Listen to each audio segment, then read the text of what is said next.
Let's get Wiseplay up and running on your streaming device. This is your quick, step-by-step guide. So what exactly is Wiseplay? Well, it's a free media player for your own custom TV channel lists. All right, you ready to get this thing installed? Let's dive right in. Okay, first step, you'll need the Downloader app and be sure to enable apps from unknown sources.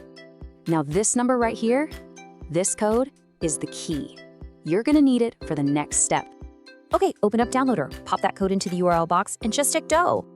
That'll take you to the Troy Point toolbox. Just scroll down till you see Wiseplay and click Download.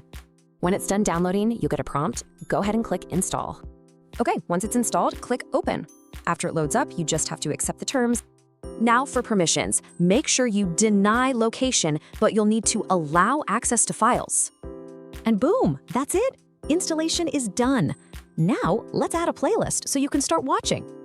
Adding your channels is easy. Just go to Options, click Add List, and then paste in your M3U URL. The app will import your channels, and you'll see your new list right there on the home screen.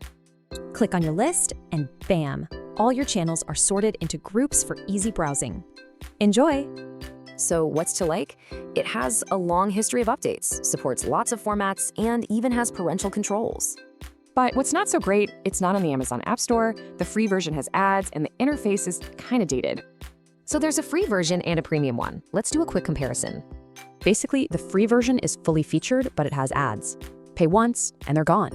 And you can see it's pretty popular. It holds a really solid 4.3 out of 5 on Google Play. This brings up a critical question. Since you're sideloading this app, is it even safe? And the answer is a reassuring one. A virus total scan shows the application file is totally clean. Bottom line, this is a reliable player backed by over 10 years of development and millions of downloads.